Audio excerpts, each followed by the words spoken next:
independencia, nos ha dado libertad, nos ha dado la posibilidad de estudiar. Aquí las mujeres somos ingenieros, médicos, científicos, somos de todo. La discriminación en Cuba no existe de la mujer. Yo, por ejemplo, soy directora de una unidad básica. Soy mujer, soy negra. Eso es gracias a la revolución.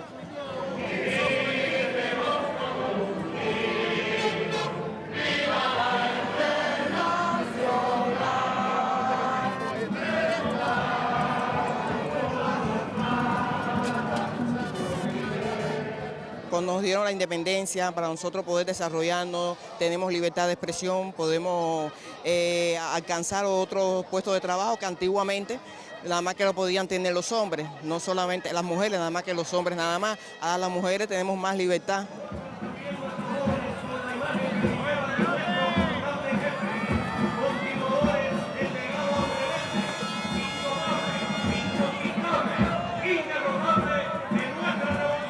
Bueno, es que todas las mujeres hoy en día somos revolucionarias, todas. Yo creo que no hay una en este país de Cuba que no sea revolucionaria.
Lucía, el realizador cubano Humberto Solás, es también una interesante aproximación a cómo las mujeres han marcado la construcción de la nación.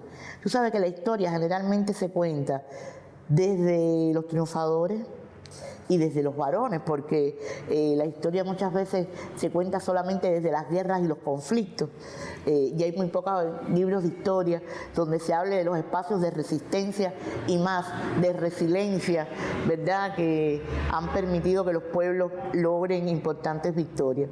Sin embargo, Lucía es una película que hace un aporte tremendo a entender cómo las cubanas fueron un elemento sustancial en la construcción de la nación, precisamente desde sus saberes.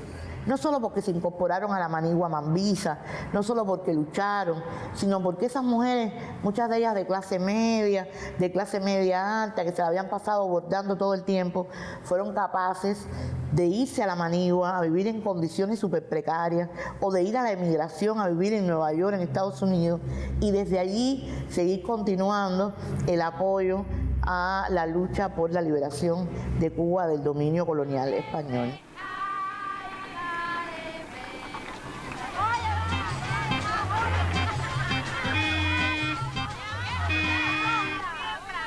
Vamos, mijita, ¿cómo te demoraste? Si esto ahora no te quiero ver con el marido acostado en la cama. Y eso que ustedes no saben que dice mi novio, que el día que me case, esta que está aquí no pega el lomo, ¿saben? Imagínate, ¿yo qué le voy a hacer? ¿Y tú qué estás diciendo? Que él dice que no puedo trabajar más. ¡Que trabaje! ¡Que trabaje! ¡Que trabaje! ¿Pero qué pasa ustedes? ¡Que trabaje! Esta es la Casa Museo Abel Santamaría. Esta fue el apartamento donde vivieron Aide y Abel cuando estaban aquí en La Habana. Ese fue el primer lugar donde llegaron y vivieron. Aide Santamaría era una persona muy sensible, es decir, pocas personas conocen que solo llegó hasta 6º grado. Y con 6º grado fue una mujer que fue capaz de reunir a intelectuales, artistas, de conversar, porque su sensibilidad era muy grande. Aide era una mujer que sabía amar mucho. Amaba todo y lo hacía con pasión. Amó profundamente a Boris, amó profundamente a Abel, amaba profundamente la revolución por la que estaba luchando, y después todo lo que siguió haciendo, lo siguió haciendo con amor, porque era una mujer muy apasionada.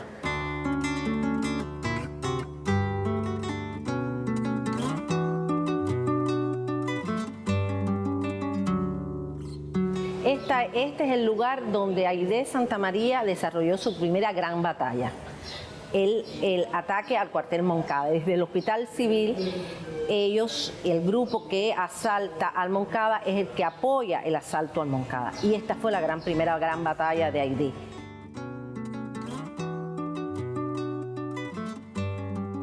Aide luchó en todo momento por participar y ser la primera en todos los combates. Ella le dice a Fidel, ya incluso Abel ya había salido en los carros para el Moncada, y ella le dice, Fidel, ¿y nosotros en qué carro vamos? Y él le dice, no, ustedes se quedan.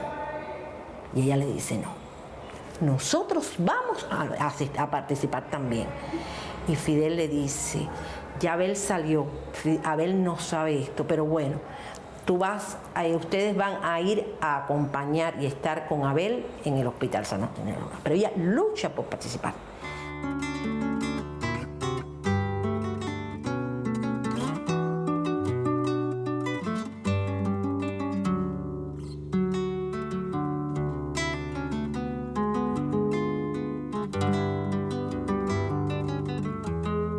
Porque alegría se supone muchas veces que fue al triunfo de nuestra revolución.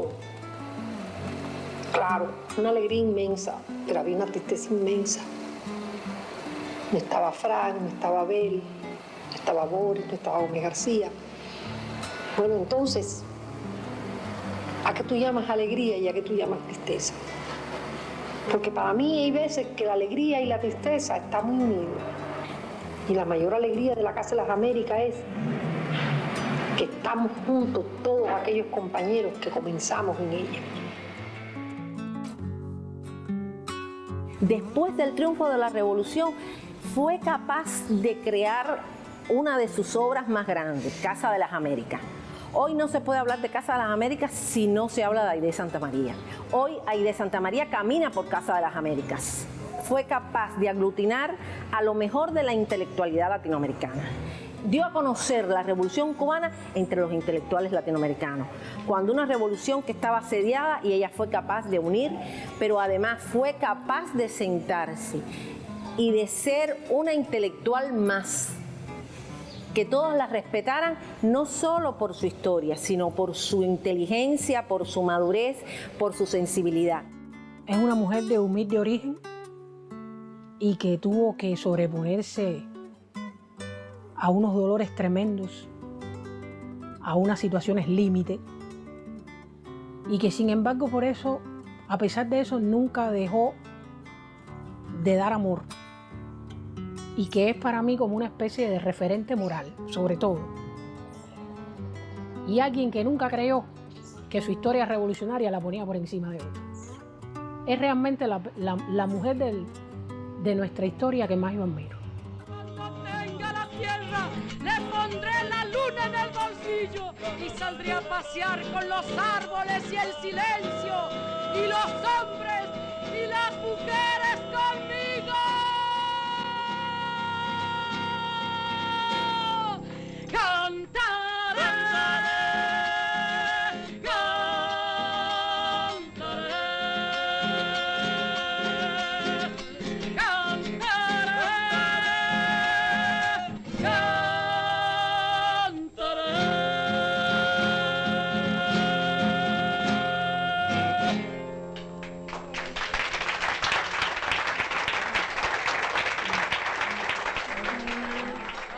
¿Qué siento que me da la revolución?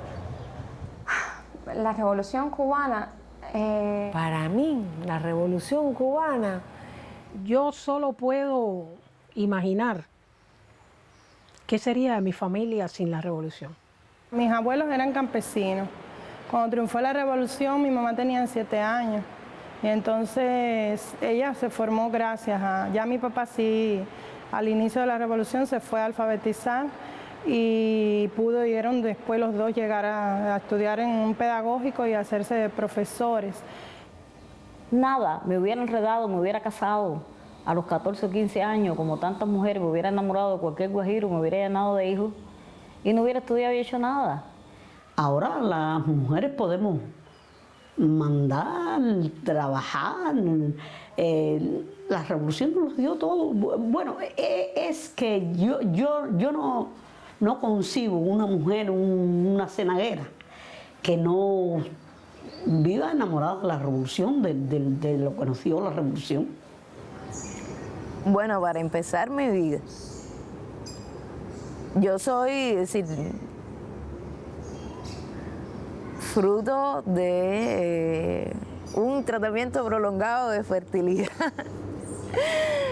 Me ha dado una razón para vivir. Me ha permitido cumplir mis sueños. ¿Cuántos niños con inclinaciones artísticas y capaces de crear maravillas hay en el mundo muriéndose de hambre o sin la posibilidad siquiera de tener una crayola?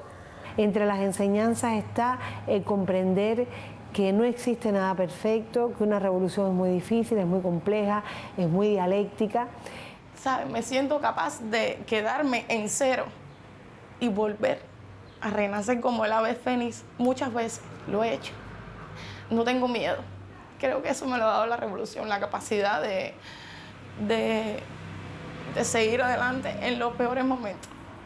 Todo lo que somos es la revolución. Pensamiento,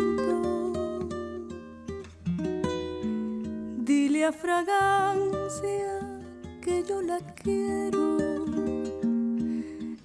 que no la puedo olvidar, que ella vive en mi alma. Mira, yo pienso que las cubanas, los cubanos y las cubanas somos afortunados por la historia que tenemos.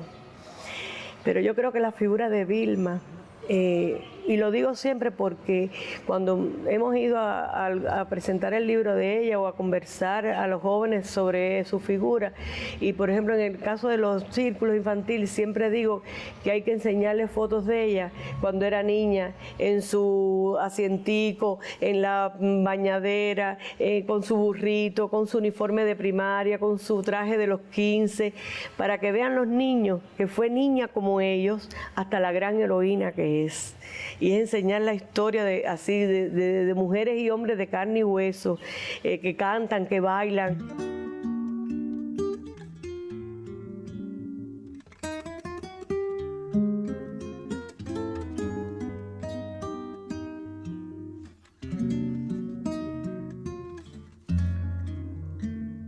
En ella veo como no solamente un ejemplo, sino que también me veo un poco reflejada, porque se ve que fue una mujer muy delicada, muy estudiosa, que sabía lo mismo ballet que coro, o sea, criada en el seno de una familia bastante acomodada, y que no obstante eso dejó todo atrás porque por luchar por lo que ella sabía que merecía la pena, que eran los derechos de las personas, por la igualdad, por una sociedad mejor, una sociedad más justa, y que además descubrió el amor y acompañó en sus pasos, y no desde atrás, sino ahí al mismo tiempo, a quien no solamente llegó a ser el amor de su vida, sino también el ejemplo a seguir, sino también el compañero de lucha, el compañero de ideales. Entonces me parece una historia muy bonita. Bueno, ella nos contaba que ellos siempre estaban cerca y un día en el cuarto de ahí donde están se sentaron juntos, y en un momento que ella le dice que si no se daba cuenta él que estaban enamorados, y entonces ahí es donde se confiesan su amor.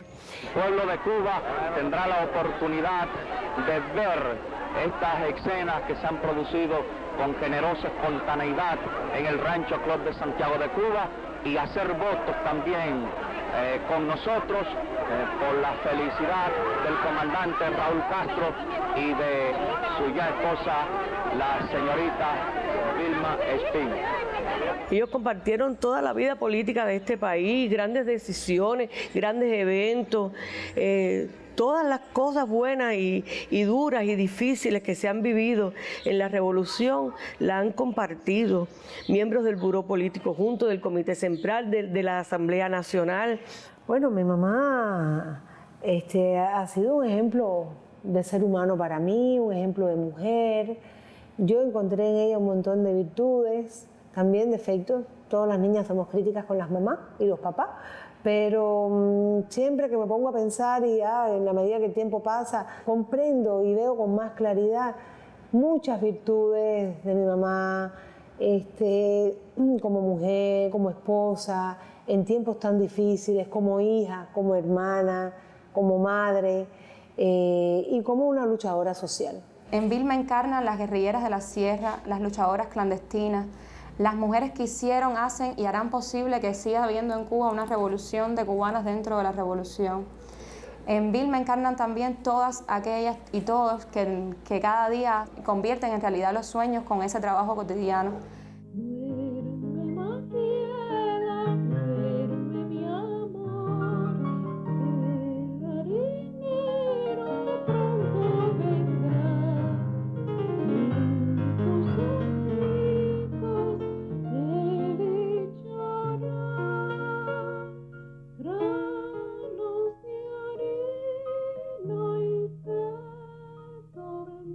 Fueron las mujeres las que se acercaron a Vilma, porque Vilma siempre resultó ser una extraordinaria líder, y ellas se acercaron a Vilma para decirle: hace falta crear una organización de mujeres para poder participar de la obra de la revolución. Y Vilma se lo plantea al comandante en jefe. La federación fue creada por las mujeres, por decisión de las mujeres ya en el año 59, y fue sencillamente con un afán, con un interés de participación. Las mujeres habían participado, muchas mujeres, en la lucha, en las montañas, en las ciudades, en la clandestinidad. Ahora, el resto de las mujeres, al triunfo de la revolución, con aquel llamado de Fidel desde Santiago de Cuba, antes de emprender la marcha para La Habana, a tomar ya Colombia, fue un discurso tan claro que las mujeres identificaron esa revolución como su revolución. Y empezaron desde ese propio año 59 a organizar lo que nosotras le decimos delegación, que es nuestra organización de base, es donde están nuestras mujeres, nosotras le decimos nuestras federadas, y a partir de ahí comenzó todo un proceso de organización con un activismo extraordinario, y se crea la Federación de Mujeres Cubanas el 23 de agosto de 1960. Y constituyen esta Federación de Mujeres Cubanas, unidas en esa palabra, cubana.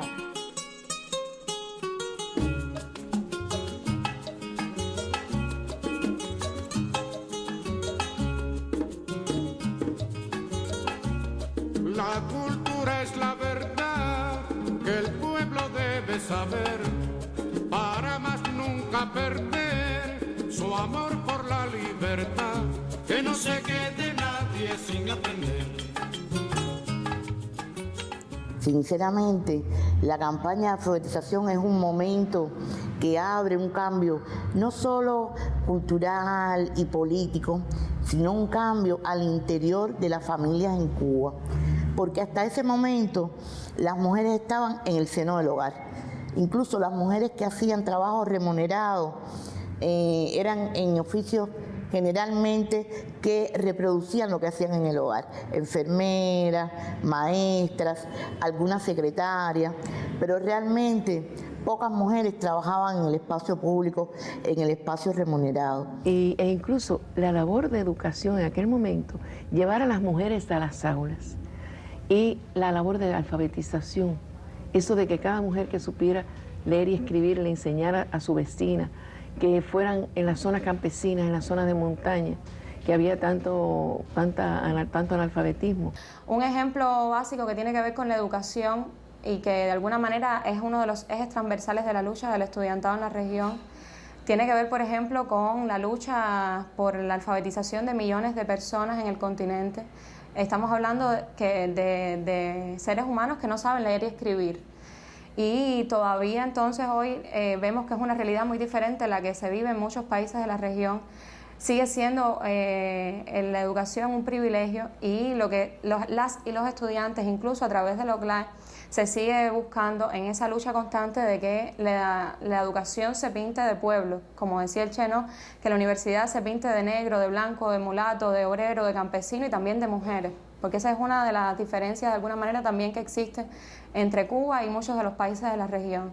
Cuando uno analiza la cantidad de jóvenes que pueden acceder, de mujeres que pueden acceder a la educación superior en Cuba, el número es superior al de hombres, y eso es una realidad diferente en muchos de los países de América Latina y el Caribe. Y no solo desde el punto de vista de la educación, sino también luego eso tiene su repercusión en el propio mundo laboral, donde todavía las mujeres en el continente siguen siendo discriminadas.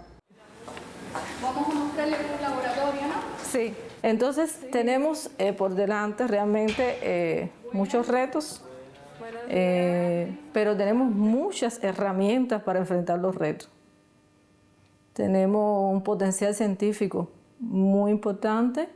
Le diría, este centro tiene alrededor de 1.400 trabajadores. El 52% somos mujeres. De las que ostentan grados científicos, el 52% somos mujeres. De las que tienen algún nivel de responsabilidad, el 45% somos mujeres. O sea que realmente tenemos una presencia muy importante. Tengo entendido que en la ciencia cubana alrededor del 60% son mujeres. Eso quiere decir que a partir de un momento determinado las mujeres fuimos llenando las aulas universitarias. En particular en este laboratorio se realizan técnicas cromatográficas de cromatografía de alta resolución, electroforesis capilar, para lo que es toda la pureza, la identidad y la calidad, o sea, la demostración de la calidad de los productos que se fabrican aquí en las plantas de producción nuestra.